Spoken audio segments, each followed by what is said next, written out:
Hello everyone, welcome to my YouTube channel. Today's topic is power sharing. This is chapter 1 of Political Science class 10th. So, let's all begin with the definition what actually power sharing is. Power sharing जो है वो एक system है governance का, जिसमें जो society है उसके सारे मेजर सेगमेंट्स को एक पावर दिया जाता है या एक शेयर दिया जाता है जो टोटल पावर होती है उसमें से, ताकि जो लोग हैं या जो सेक्शन है सोसाइटी का उसको इन्फेरियोरिटी फील ना हो, यानी कि इक्वालिटी क्रिएट करने की कोशिश की जाती है। हम दो केसेस पढ़ेंगे। सबसे पहले बेल्जियम का केस। बेल्जियम एक कंट्री है, यूरोपियन कंट्री है। वहाँ पे जो उनकी पॉपुलेशन थी उसमें एक कॉम्प्लेक्स टाइप का कॉम्पोजिशन था। लोगों भाषाई आधार पर उनमें विविधता थी। उसमें क्या था कि जो एक फ्लेमिश जो स्टेट था वो दो रीजन्स में डिवाइडेड था, एक फ्लेमिश रीजन और दूसरा वैलोनिया रीजन। जो फ्लेमिश रीजन था वहाँ पे 59% जो पॉपुलेशन थी दैट स्पोक डच लैंग्वेज, वो डच लैंग्वेज बोलती थी। जो 40% पॉपुलेशन थी दैट स्पोक फ्रेंच। पर जो कैपिटल रीजन था, जो कैपिटल सिटी थी उनकी ब्रुसेल्स, वहाँ पे सिचुएशन ये थी कि वहाँ पे 80% लोग फ्रेंच बोलते थे और 20% लोग डच बोलते थे।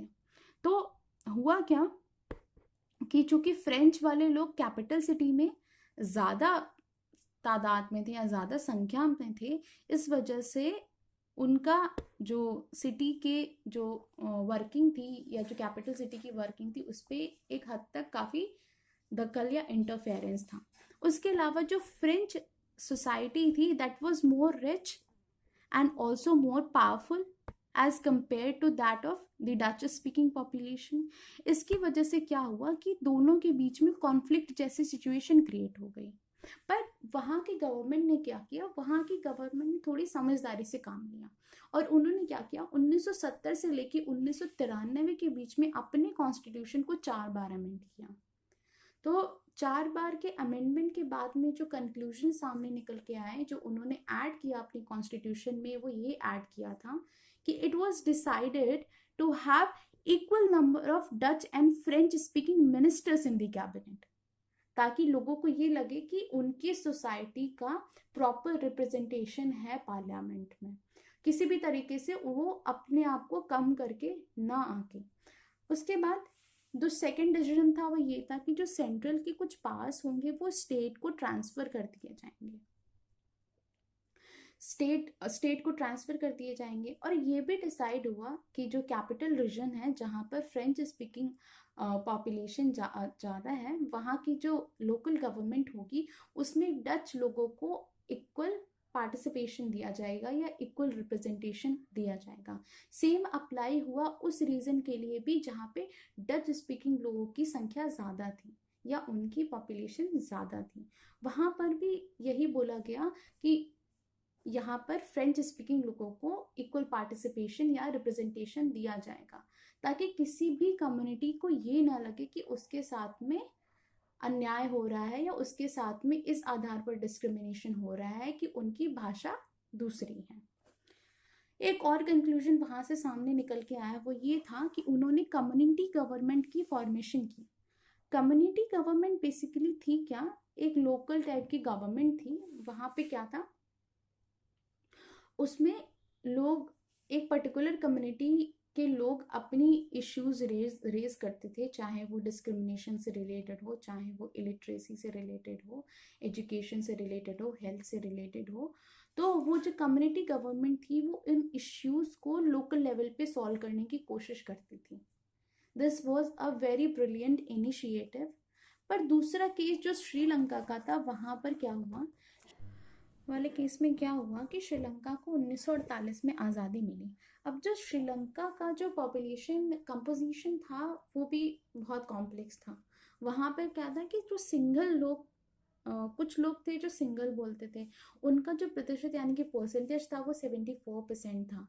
फिर कुछ लोग थे जो तमिल स्पीकिंग थे, तमिल लैंग्वेज बोलते थे, उसमें से भी कुछ लोग ऐसे थे जो इंडियन तमिल्स थे, उनके जो पूर्वज थे वो इंडिया से गए थे एज अ प्लांटेशन वर्कर, और श्रीलंकन तमिल थे।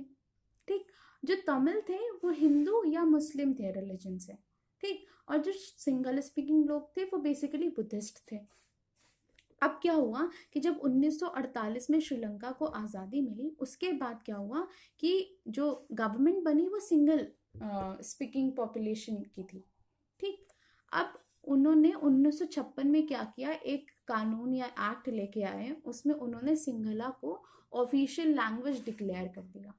ठीक, अब ऑब्वियसली सी बात है, या तो दोनों लैंग्वेजेस को आप ऑफिशियल लैंग्वेज डिक्लेयर करते जैसे कि इंडिया में है। ठीक है, बहुत सारे लैंग्वेजेस ऑफिशियल हैं, कोई एक पर्टिकुलर लैंग्वेज ऑफिशियल नहीं है।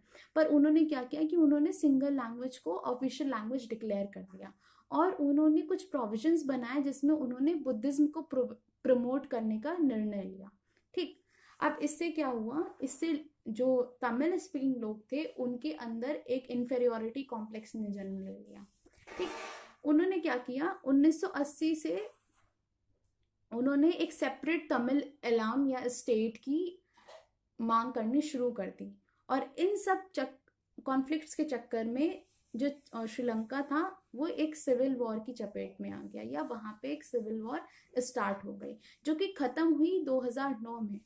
जिस तरीके से बेल्जियम की गवर्नमेंट ने पावर शेयरिंग की थी, या उन्होंने समझदारी से काम लिया था, उसी तरह का श्रीलंकन गवर्नमेंट ने किया होता तो 1980 से लेके 2009 के बीच में जिन लोगों ने अपनी जानें गंवाई इस सिविल वॉर के चलते, उन लोगों को अपनी जान गंवानी न पड़ती।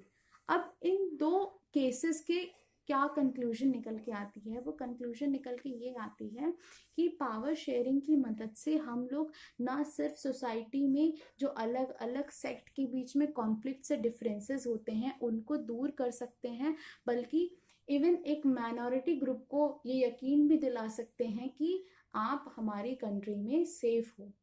ठीक, उसके अलावा क्या होता है, पावर शेयरिंग से स्टेबिलिटी आती है पॉलिटिकल ऑर्डर्स में। अगर गवर्नमेंट जो है वो सारे अलग अलग सोसाइटी के सेक्शंस को ध्यान में रख के बिल क्रिएट करती है, लॉज क्रिएट करती है, उससे क्या आता है, उससे पॉलिटिकल स्टेबिलिटी आती है। अब हम लोगों ने क्या पढ़ा था, हम लोगों ने पढ़ा था कि जो डेमोक्रेसी है that is the rule of people, लोगों का शासन होता है डेमोक्रेसी में। ठीक है, अब अगर पावर शेयरिंग ना हो और एक मेजॉरिटी सेक्शन की गवर्नमेंट हो और वो माइनॉरिटी के हितों की अनदेखी करे, या माइनॉरिटी की जो नीड्स हैं या डिमांड्स हैं उनको वो ओवरलुक कर दे, उस सिचुएशन में क्या होगा, क्या वो कंट्री डेमोक्रेसी रह पाएगी? नहीं रह पाएगी। तो power sharing is the spirit of democracy. जैसे हम डेमोक्रेसी को रूल ऑफ पीपल कहते हैं, तो जो डेमोक्रेसी के अंदर हर एक सेक्शन रह रहा है, जो भी, चाहे वो लिंग्विस्टिक बेसिस पे हो, लैंग्वेज के बेसिस पे हो, या फिर वो रिलीजन के बेसिस पे हो, जब तक उनको प्रॉपर रिप्रेजेंटेशंस, प्रॉपर पावर नहीं मिलेंगी या प्रॉपर शेयर नहीं मिलेगा गवर्नमेंट में, तब तक सोसाइटी के बीच के जो डिफरेंसेस हैं वो ख़त्म नहीं होंगे। और किसी भी कंट्री के लिए ये सही नहीं है कि वहाँ के लोगों के बीच में आपसी मतभेद हो या लोगों के बीच में एकता ना हो। ठीक, अब हम पावर शेयरिंग के फॉर्म्स की बात करेंगे। तो सबसे पहला जो फॉर्म है वो आता है हॉरिजॉन्टल डिस्ट्रीब्यूशन का। उसमें हम क्या करते हैं कि गवर्नमेंट को 3 हिस्सों में, या जो भी गवर्निंग बॉडीज होती हैं उनको हम 3 हिस्सों में डिवाइड करते हैं। एक लेजिस्लेचर, दूसरा जुडिशरी और तीसरा एग्जीक्यूटिव। ठीक है, जुडिशरी मतलब न्यायपालिका, ठीक है, एग्जीक्यूटिव मतलब कार्यकारी, और लेजिस्लेचर का मतलब होता है विधायी। ठीक, अब इनको हॉरिजॉन्टल पावर डिस्ट्रीब्यूशन क्यों कहा जाता है, वो इसलिए कहा जाता है कि होती तो सेम लेवल पे हैं, ठीक है, पर इनके पास अलग अलग पावर्स होते हैं, डिफरेंट पावर्स होते हैं। इससे क्या होता है कि ये तीनों जो बॉडीज हैं या गवर्निंग बॉडीज हैं वो तीनों आपस में ये चेक करती रहती हैं कि कोई किसी के कोई भी पावर का मिसयूज ना करे। जैसे सपोज करो, अगर पार्लियामेंट कोई लॉ ऐसा बनाता है जिससे हमें लगता है कि वो किसी भी सेक्शन की अनदेखी कर रहा है, तो हम क्या कर सकते हैं, हम जुडिशरी का सहारा ले सकते हैं, यानी कि हम सुप्रीम कोर्ट में जाके अपनी PIL फाइल कर सकते हैं कि आप इस लॉ को एक बार रिव्यू कर लो। ठीक है, तो इससे क्या होता है, इससे जो मिसयूज नहीं होता है पावर्स का, इससे एक चेक चेक टाइप का बैलेंस बना रहता है, और जो अलग अलग ऑर्गन होते हैं वो एक दूसरे की पावर्स को या फिर एक दूसरे के काम को चेक करते रहते हैं। दूसरी पावर शेयरिंग फॉर्म है वो है फेडरल गवर्नमेंट की। फेडरल गवर्नमेंट में क्या होता है कि सेंट्रल और स्टेट के बीच में या अलग अलग लेवल पे गवर्नमेंट्स के बीच में पावर की शेयरिंग होती है। जैसे इंडिया में एक सेंट्रल गवर्नमेंट होती है, एक स्टेट गवर्नमेंट होती है, फिर लोकल लेवल पर भी गवर्नमेंट्स होती हैं, जैसे पंचायत होती है या फिर नगर पालिका होती है। तो this is federal type of government जिसमें पावर शेयरिंग हो रही है। तीसरी कम्युनिटी गवर्नमेंट, जो कि हमने बात की, एग्जाम्पल था बेल्जियम में, वहां पे उन्होंने कम्युनिटी के लिए अलग अलग गवर्नमेंट्स फॉर्म करी, जिससे जो कम्युनिटी गवर्नमेंट थी वो लोकल इश्यूज को वहीं पर सॉर्ट आउट कर लेती थी, उनको बढ़ने नहीं देती थी। फिर जो चौथी है वो है कॉलिजन गवर्नमेंट।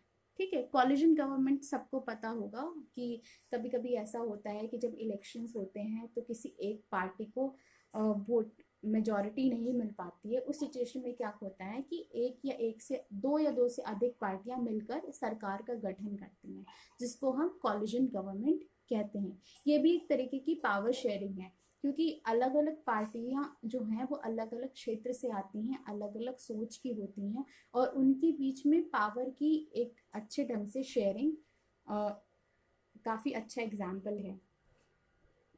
तो इस चैप्टर में हमने क्या पढ़ा? इस चैप्टर में हमने पढ़ा कि जो पावर शेयरिंग है वो क्यों इम्पोर्टेंट है। वो इसलिए इम्पोर्टेंट है कि ये डेमोक्रेसी को और मजबूत करती है। इससे क्या होता है, जो सोसाइटी में डिफरेंसेस होते हैं उनको रिड्यूस करने में हेल्प मिलती है। जो पावर शेयरिंग होती है उससे क्या होता है, उससे माइनॉरिटीज के राइट्स जो होते हैं वो प्रिजर्व्ड रहते हैं।